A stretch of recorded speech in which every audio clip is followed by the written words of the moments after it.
Hi everyone.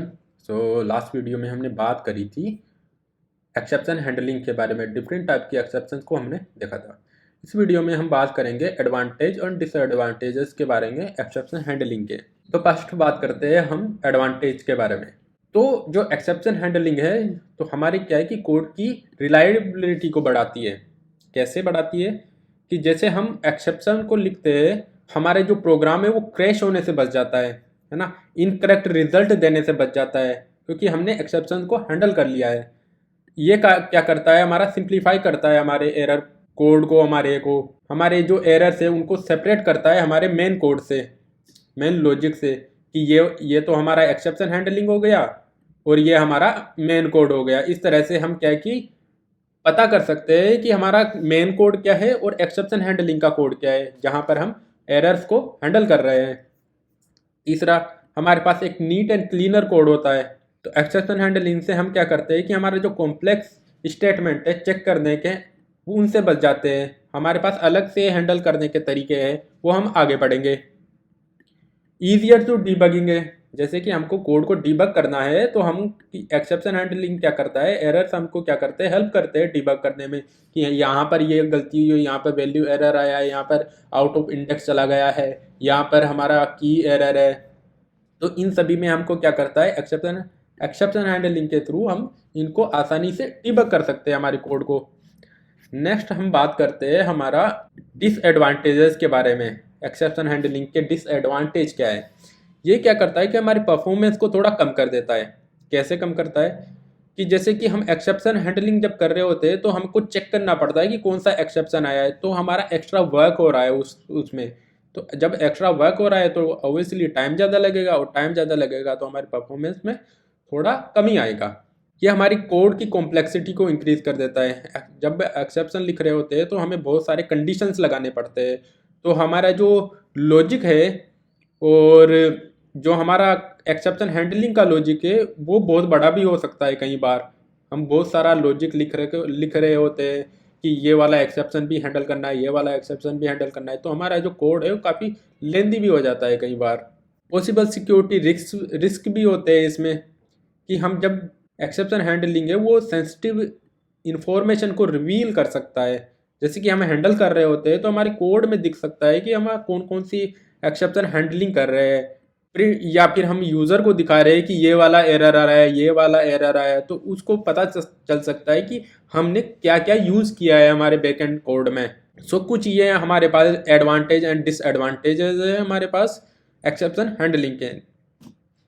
Next हम बात करते हैं सिंटैक्स एरर और एक्सेप्शन के बीच में डिफरेंस क्या है। तो सिंटैक्स एरर क्या है, जब हम गलत सिंटैक्स लिख देते हैं। जैसे कि हम बात कर रहे थे यहाँ पर, अगर मैंने ये कॉलन नहीं लगाया है तो ये मेरा सिंटैक्स एरर है, और इसको मैं अगर यहाँ लिख देता हूँ तो मेरा ये सिंटैक्स एरर है। तो इस तरह से जो हम एरर करते हैं वो हमारे सिंटैक्स एरर है, वो हमारा एक्सेप्शन नहीं है। एक्सेप्शन क्या है, जैसे वैल्यू एरर हो गया, कुछ प्रोग्राम ने कुछ हमारे पास कुछ रेज किया है ना, तो वो हमारे पास एक्सेप्शन है। जैसे कि आउट ऑफ इंडेक्स चला गया, सिंटेक्स सारे सही है लेकिन मैंने कुछ गलती करी है हमारे लॉजिक में। जब लॉजिक में गलती हो तो एक्सेप्शन आता है। तो हमारे पास इस तरह से डिफरेंस हो गया कि सिंटेक्स एरर क्या होता है और हमारा एक्सेप्शन क्या होता है। नेक्स्ट हम बात करते हैं कि अब एक्सेप्शन को हैंडल कैसे करना है। ये तो बात हो गई हमारी थ्योरेटिकल कि एक्सेप्शन क्या होते हैं, किस तरह से यूज़ होते हैं, उनके एडवांटेजेस क्या है, उसके डिसएडवांटेजेस क्या है। अब हम बात करते हैं कि जब से कोई एक्सेप्शन आ जाता है तो हम उसको एक्सेप्शन को हैंडल कैसे करें ताकि हमारा जो प्रोग्राम है वो क्रैश ना हो। अब ये क्या होता था, जैसे कि हमारे पास कोई एक्सेप्शन आ जाता था तो हमारा क्या प्रोग्राम क्रैश हो जाता था, वो बंद हो जाता था। हम चाहते हैं कि जब हमारा एक्सेप्शन आए तो हमारा प्रोग्राम बंद ना हो, उसको हैंडल कर लिया जाए और हमारा प्रोग्राम चलता रहे। जैसे कि कोई वेबसाइट है और हमने उसमें हमारे पास कुछ एरर आ जाता है तो एरर को हैंडल कर दिया जाए और वो वेबसाइट अप एंड रन हो हमारी यूजर्स के लिए। तो फर्स्ट बात करते हैं हम ट्राई और एक्सेप्ट स्टेटमेंट की। अब ट्राई और एक्सेप्ट क्या है, ये सिंटेक्स है हमारे पास, ट्राई और एक्सेप्ट। ट्राई में हम ट्राई करेंगे हमारे कोड को और उसमें से अगर कोई एरर आ जाता है तो उस एरर को हम यहाँ पर एक्सेप्ट कर लेंगे। तो हमने क्या किया, उसको हैंडल कर लिया। पहले हम हमारे कोड को ट्राई करेंगे, अगर वो कोड हमारे पास कुछ एक्सेप्शन देता है तो उस एक्सेप्शन को हम एक्सेप्ट में हैंडल कर लेंगे। अब किस तरह से हैंडल करेंगे, क्या सिंटेक्स होगा उसको देखते हैं। तो बात करते हैं अब ट्राई एंड एक्सेप्शन की। लेट्स से कि मैंने एक स्ट्रिंग ये एक लिस्ट ले ली है, ठीक है।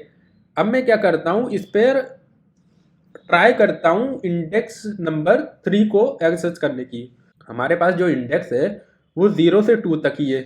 ये हमारा 0 इंडेक्स है, 1 है, 2 है, लेकिन मैं ट्राई करूँगा यहाँ पर इंडेक्स नंबर 3 को एक्सेस करने की। तो हमें ये एरर कौन सा देगा, हमने लास्ट वीडियो में बात करी थी और आपको एक वर्क भी दिया था कि आपको क्या है, सारे जो एरर्स है, एक्सेप्शन है, उनको क्या है ट्राई करना है।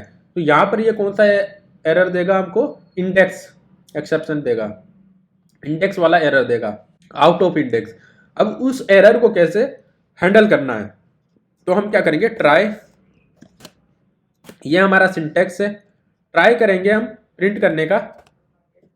तो हम क्या कर रहे हैं, यहाँ पे ट्राई कर रहे हैं प्रिंट करने का। 0 इंडेक्स को प्रिंट किया, फिर मैं क्या करता हूँ, अब 3 इंडेक्स को प्रिंट करने की ट्राई करता हूँ, ठीक है। अब मैं क्या करता हूँ, एक्सेप्ट करता हूँ अगर यहाँ से कोई मेरे पास एरर आ जाता है। मैंने एक्सेप्ट किया और मैंने क्या किया, अब मैं प्रिंट कर देता हूँ यहाँ पर कि ये जो एरर है आउट ऑफ इंडेक्स एरर।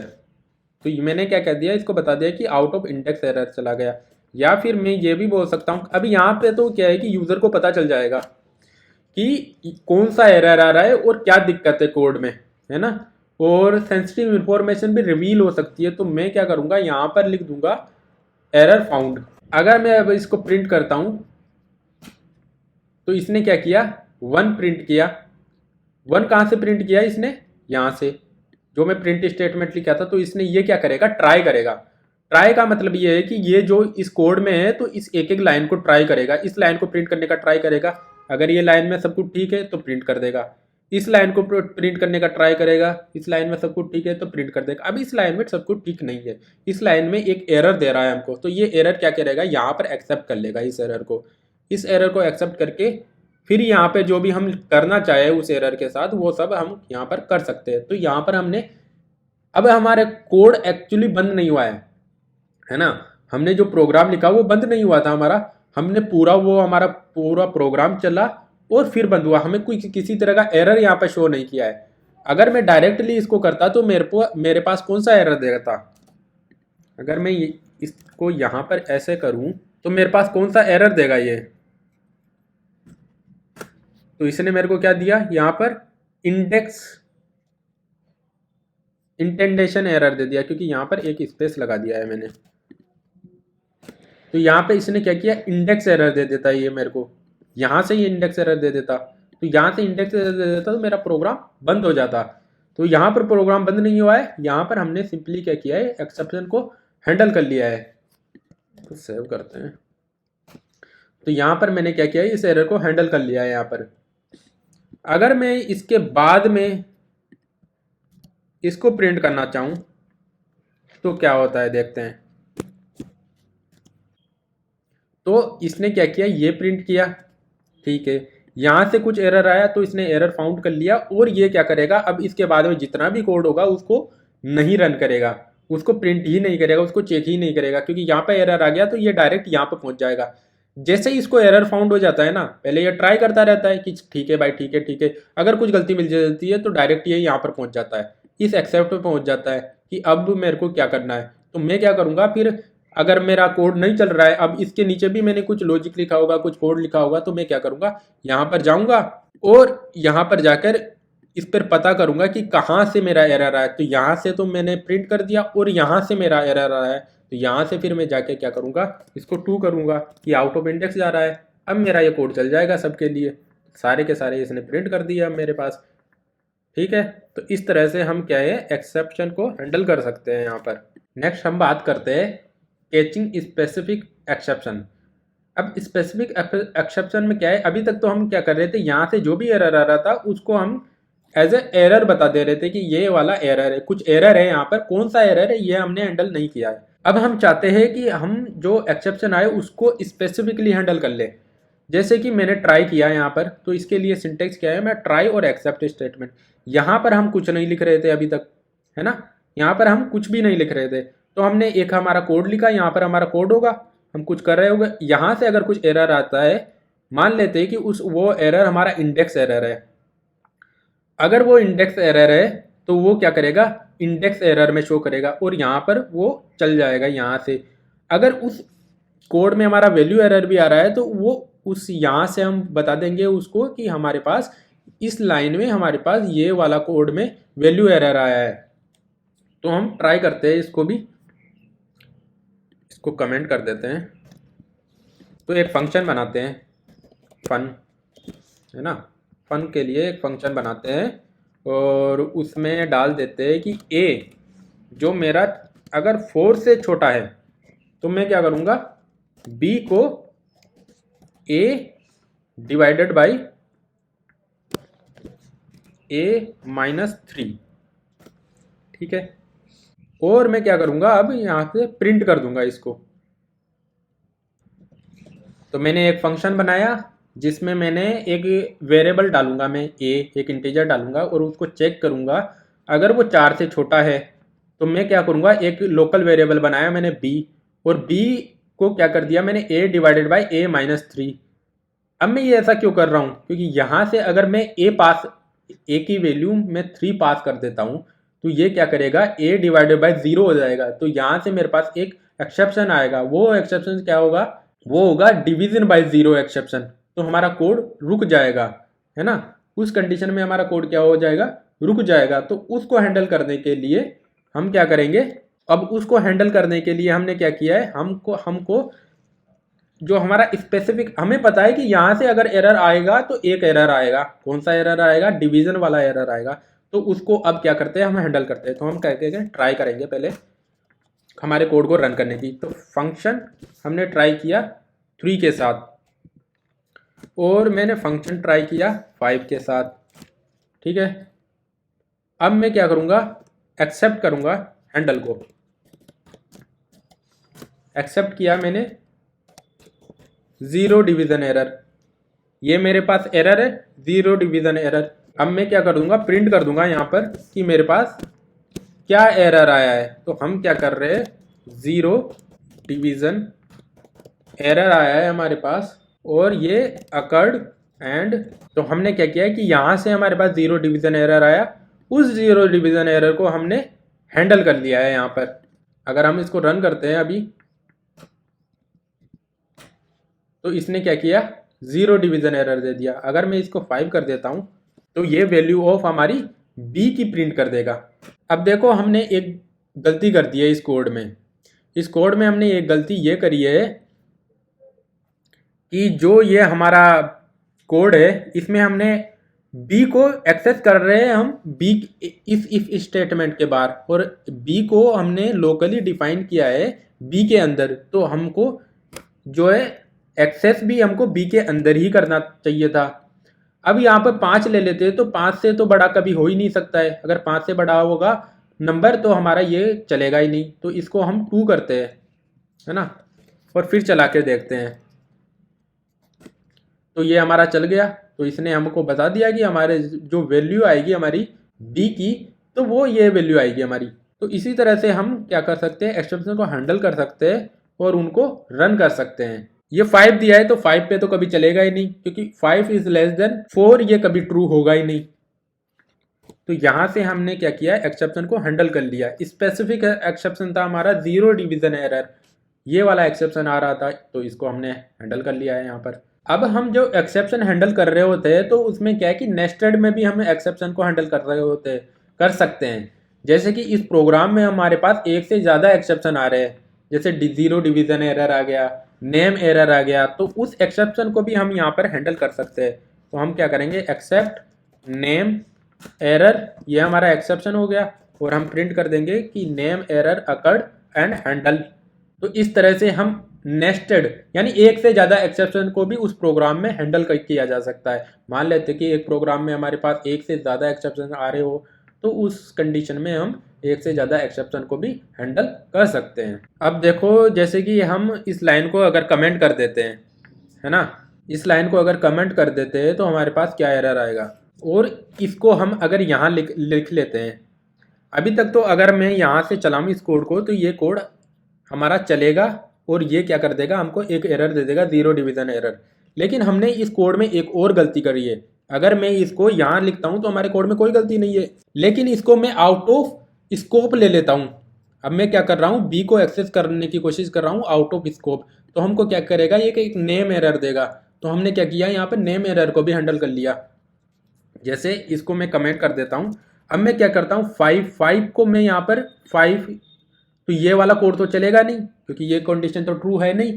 तो ये क्या करेगा, इस लाइन पे आएगा, इस लाइन पे आकर ये बी को क्या करेगा, एक्सेस करने की कोशिश करेगा और इसको पता चलेगा कि बी तो है ही नहीं हमारे पास। तो ये क्या करेगा, हमको बोलेगा कि नेम एरर है। तो इसने क्या किया, अब मेरे को नेम एरर दे दिया। तो हमने क्या किया, नेम एरर को भी हैंडल कर लिया। जैसे कि यहाँ पर इसने एक एरर दिया था, local error, unbound local error, तो इस एरर को हमने नेम एरर के थ्रू हैंडल कर लिया है। तो इस तरह से हम क्या कर सकते हैं कि एरर्स को, मल्टीपल एरर्स को एक ही प्रोग्राम में हैंडल कर सकते हैं। जैसे यूज़र ने 3 डाला तो मैंने हैंडल कर लिया, यूज़र ने मेरे को 5 डाला तो मैंने हैंडल कर लिया इस प्रोग्राम को, क्योंकि मैंने यहाँ पर कुछ एरर कर दिया था। तो इस तरह से हम क्या कर सकते हैं, मल्टीपल एरर्स को भी हैंडल कर सकते हैं एक ही प्रोग्राम में। अब एक और एग्जाम्पल देखते हैं हम एरर हैंडलिंग का, ट्राई विद एल्स क्लोज। अभी तक तो हम क्या कर रहे थे, एक्सेप्ट कर रहे थे, ट्राई करते थे कोड को और एक्सेप्ट कर लेते थे। अब हम एक एल्स क्लोज भी देखेंगे। जैसे कि मैं प्रॉब्लम मान लूँ कि मैंने एरर तो हैंडल कर लिया है अभी, जैसे कि ये एरर है तो इस एरर को तो मैंने हैंडल कर दिया था यहाँ पर, लेकिन मैं चाहता हूँ कि अगर ये एरर आ जाए तो उसके बाद में भी मेरे पास कुछ प्रिंट होना चाहिए। अगर ये एरर ना हो तो मेरे पास कुछ तो प्रिंट हो। जैसे यहाँ पर तो क्या हो रहा था कि मैंने ये कोड कर लिया और मेरे पास कुछ आउटपुट नहीं आ रहा था अभी तक। अगर मेरे को आउटपुट लाना है तो मैं क्या करूँगा, उसको एल्स क्लोज में कर लूँगा। अब कैसे करते हैं देखते हैं। तो मैं एक फंक्शन बनाता हूँ, है ना, फंक्शन बनाता हूँ, डिफाइन करता हूँ ABC, ये मेरे पास एक फंक्शन है और इस फंक्शन में मैं 2 वेरिएबल्स को डाल देता हूँ। हमारा 2 आर्गुमेंट है और इस फंक्शन के अंदर मैं ट्राई कर रहा हूँ। अब मैं ट्राई करता हूँ इस फंक्शन में कुछ हमारी कैलकुलेशन को करने की। तो मैं क्या करता हूँ, C में डाल देता हूँ, एक C वेरिएबल बनाता हूँ और उस C में मैं क्या करता हूँ, A प्लस B, और इसको डिवाइड कर देते हैं हम A माइनस B से। तो मैं कर क्या रहा हूँ, मैंने 2 वेरिएबल लिए फंक्शन से और उन फंक्शन को A plus B divide A minus B से कर रहा हूँ मैं। ठीक है, अब मैं क्या करूँगा, एक्सेप्ट करूँगा। मैं एक्सेप्ट किया मैंने डिवीजन एरर, 0 डिवीजन एरर को एक्सेप्ट किया और मैं क्या कर दूंगा, प्रिंट कर दूंगा यहाँ पर एरर, है ना। अब मैं क्या करूँगा, एल्स, तो ये एल्स वाली कंडीशन क्या करेगी कि मैं यहाँ पर प्रिंट कर दूंगा वैल्यू ऑफ C की। अब यहाँ पे प्रिंट कर देते C को। तो मैं क्या करवाना चाह रहा था, अगर ये 0 डिवीजन एरर आता है यहाँ से तो ये प्रिंट कर दे। अगर इससे, अगर मेरे पास कुछ एरर और आ जाता है, अगर इससे मेरे पास एरर नहीं आता है और मेरे पास कुछ रिजल्ट आता है तो वो इसको यहाँ पर आकर प्रिंट कर देगा। ट्राई करते हैं इसको। तो इसने क्या किया, मेरे को रिजल्ट प्रिंट कर दिया। अब रिजल्ट प्रिंट कैसे किया, इसने ट्राई किया, वो C में कुछ वैल्यू को स्टोर कर लिया। फिर यहाँ पर ये चलेगा नहीं क्योंकि हमारे पास कोई एरर नहीं आया है, एल्स ये चलेगा। तो इसमें इसने आकर ये प्रिंट कर दिया। अगर मैं यहाँ पर 3,3 ले लेता हूँ,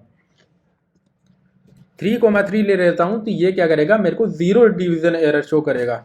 इसने एरर शो कर दिया मेरे को कि एरर है, तो एरर से मेरे को पता चल जाएगा कि कहाँ पर एरर आया है, मेरे को पता चल जाएगा कि कौन सा। अगर ये प्रिंट किया है एरर तो मेरे को पता चल जाएगा कि इसने 0 डिवीजन एरर शो किया है। 0 डिवीजन एरर शो किया है तो इस कोड में शो किया होगा क्योंकि हमने ट्राई यही किया है। तो हमें पता चल जाएगा कि हमारे पास कौन से कोड में क्या एरर आया है।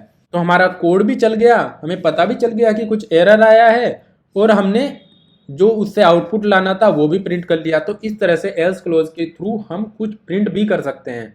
अब हम पढ़ते हैं फाइनली कीवर्ड के बारे में। तो उससे पढ़ने से पहले एक प्रॉब्लम को समझते हैं। जैसे कि हम क्या कर रहे हैं कि एक फाइल बना रहे हैं या फिर कुछ नेटवर्क से रिलेटेड कुछ काम कर रहे हैं, है ना। एक फाइल है, उसमें हम रीडिंग और राइटिंग दोनों काम कर रहे हैं, राइट। तो अब क्या होगा है कि जैसे कि हो सकता है कि कुछ एक्सेप्शन आ जाए, कुछ एरर्स आ जाए, तो उनको हम हैंडल कर रहे होंगे। तो उस एरर्स को हैंडल करने से के बाद में भी हमें चाहते हैं कि जब ये प्रोग्राम बंद हो तो उससे पहले कुछ टास्क कंप्लीट होना चाहिए, है ना। कुछ हो जो हमारे पास, जैसे नेटवर्क है तो नेटवर्क को हमको प्रॉपरली क्लोज होना चाहिए हमारा नेटवर्क। तो वो सब कैसे होगा कि एरर हैंडल हो गया, तो एरर हैंडल होते ही तो हमारा प्रोग्राम बंद हो जाएगा और हमको एरर शो कर देगा।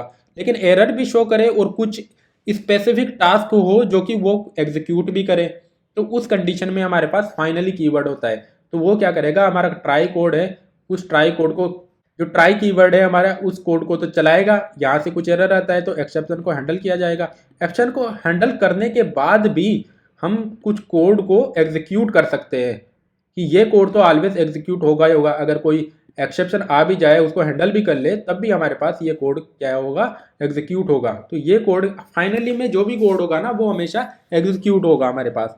तो एक एग्जाम्पल देखते हैं, उसके थ्रू इसको समझते हैं।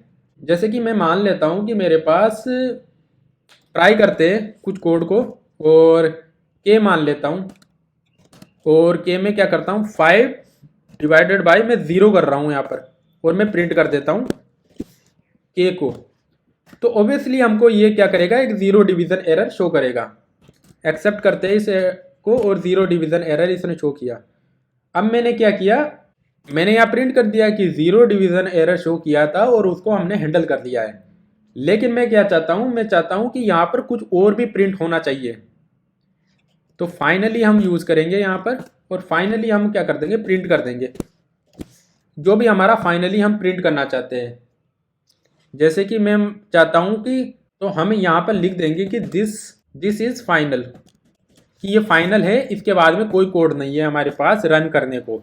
तो हम क्या करेंगे, जैसे कि हमारे पास कंडीशन होगी, वहाँ से एरर निकल के आया, एरर निकल के आया तो हमने उसको प्रिंट किया। उसको प्रिंट करने के बाद भी हम चाहते हैं यूज़र को कुछ दिखे, है ना। यूज़र को कुछ हम प्रिंट करा के दिखा दे कि ये हमारा फाइनल आउटपुट है, कि आपने ये पास किया था तो हमने ये कर दिया। या फिर हमको नेटवर्क को बंद करना था, हमको फाइल को क्लोज करना था, कि एरर तो आ गया, हमने कुछ कोड किया फाइल में, फाइल से हमने एरर जनरेट कर दिया कि इस फाइल में हमारे पास ये एरर आया है। उसके बाद में हम फाइल को क्लोज भी कर सकते हैं यहाँ से। तो हम इस कोड में आकर फाइल को क्लोज कर दिया हमने। तो अगर फाइल क्लोज नहीं करेंगे तो वो क्या करेगी, एरर देगी बाद में हमको, बाद में हम रीड कर रहे होंगे तो गार्बेज वैल्यू भी इनपुट आ सकती है उसमें। तो फाइल को हम यहाँ पे आके क्लोज कर सकते हैं। तो इस तरह का काम हम इस फाइनल में आके कर सकते हैं। तो इसने क्या किया, एरर तो था हमारे पास, तो 0 डिवीजन में एरर में जो हमको ने प्रिंट किया वो हमको शो कर दिया इसने। फिर इसने दिस इज फाइनल, तो ये जो ब्लॉक है ये हमेशा रन करेगा। यहाँ पर एरर आए ना आए, अगर एरर आ जाता और इसको एक्सेप्शन को हैंडल नहीं करते तो ऑब्वियसली ये नहीं चलता। लेकिन एक्सेप्शन को हमने जब हैंडल कर लिया है तो ये कोड चलेगा अब। तो ये कोड हमेशा चलेगा अगर हमने एक्सेप्शन को हैंडल कर लिया है। तो इस तरह से हम क्या कि एक्सेप्शन को हैंडल कर सकते हैं। हमारी जो कोड है उसको, जो बीच में ही ब्रेक हो सकता है, हमारा जो हमारा कोड चल रहा है, हमारा कोई प्रोग्राम है, उसको क्रैश होने से बचा सकते हैं हम थ्रू द एक्सेप्शन हैंडलिंग। अब आपके लिए एक होमवर्क है कि आपको क्या करना है कि एक पाइथन प्रोग्राम लिखना है जो कि कंपाउंड इंटरेस्ट निकाल ले। कंपाउंड इंटरेस्ट निकालने का एक पाइथन प्रोग्राम लिखना है ना। तो कंपाउंड इंटरेस्ट में क्या है, यूजर कुछ वैल्यूज देगा और उस वैल्यूज के हिसाब से आपको कंपाउंड इंटरेस्ट काउंट करके देना है यूजर को।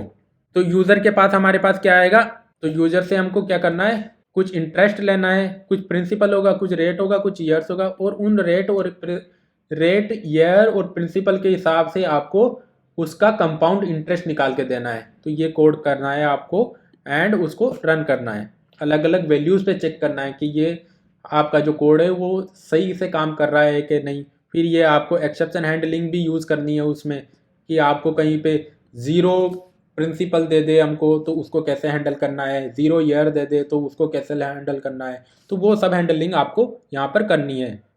रेट ऑफ इंटरेस्ट ही 0 दे दे तो उसको कैसे हैंडल करेंगे, तो उस सभी को हैंडल करना है आपको एक्सेप्शन हैंडलिंग के थ्रू।